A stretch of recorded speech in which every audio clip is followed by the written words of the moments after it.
We asked each person to just really start out by talking about what social innovation means either to the agency that they lead, the congressman that they represent, or the senator or lieutenant governor in this case. So we'll start first to my left here with Chris Campbell.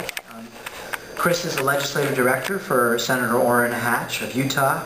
He was one of the driving forces behind the Serve America Act and has been a key ally in social innovators in the Senate right now. So we're very happy to have Chris here representing Senator Hatch. Thanks for coming. Thank you guys very much for the invitation. It's great to be here.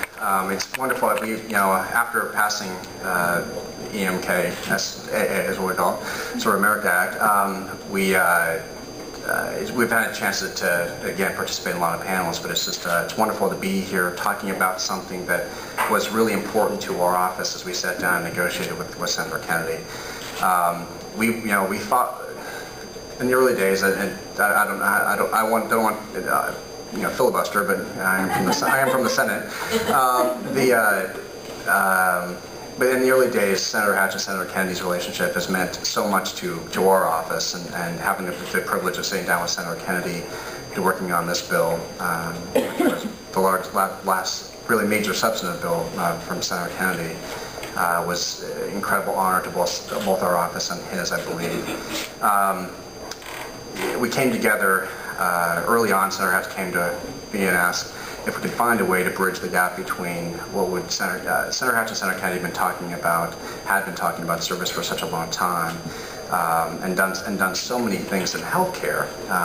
Trying to find a way to bridge the gap into service was a challenge that I think that Senator Hatch and Senator Kennedy both wanted to see if we could bridge, by two partisans coming together. Senator Kennedy his family is a lifelong service to the nation, and Senator Hatch is mostly service to his faith. So try to see if we can come together and find a way to bridge that gap. Through interesting months of negotiations and discussions, we were able to do that and come up with a bill that we were both very proud of. The product of really truly bipartisan negotiations and a really strong bipartisan vote. In fact, it was the largest bipartisan vote on a substantive bill this Congress so far. And so, in that spirit, we hope to, as we move along and execute upon the bill, we want to do it in the same spirit of bipartisanship. But back on social innovation, it was something that was extremely important to us as part of the package. We felt that the nonprofit community, at times we heard a lot from the community that there was such a rut. Corporations, nonprofits would do the same things in the same way over and over and over again. So trying to find a way to get past that and move past that and push nonprofits into a way of thinking about the same problems in different ways and tackling them in different ways was something that was really incredibly important to us. So we thought about, with the help of the community, the Social Innovation Fund. And so writing the bill in a way that allowed for for nonprofits that, on the community level, nonprofits that know the state and locals much better than the federal government would, having their hands-on approach and hands-on way of pushing the money down as low as we could get it to the communities, and really doing all that we could to reward innovation at the local level. And I'm hoping that's what we were able to do. I'm hoping we were able to capture. It'll be interesting. I obviously look forward to working with the corporation to see that its rules and regs are written in a way that help meet that initial goal and challenge.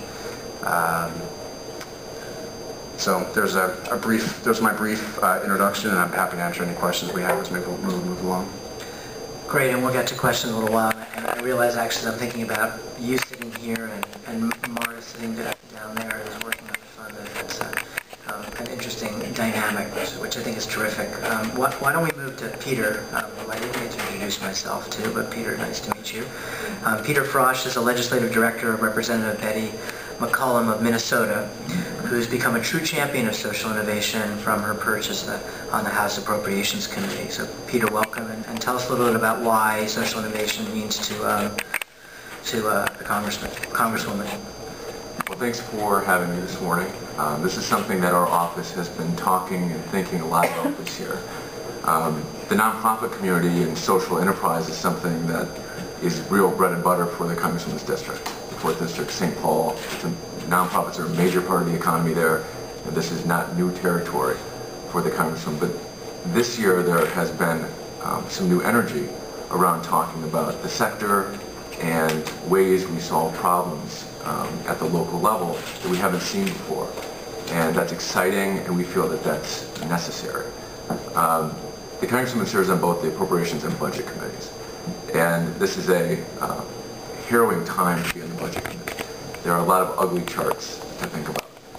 And one of the big takeaways for us is we cannot continue to do the things that we've been doing in the same ways that we've been doing them. And in many ways there is an imperative that we're facing as a Congress and as a country to get past the debate about, is it about more government, is it about government solving all the problems, or is it about less government and it's about government can't solve any problems, to a realization that the government has an essential role to play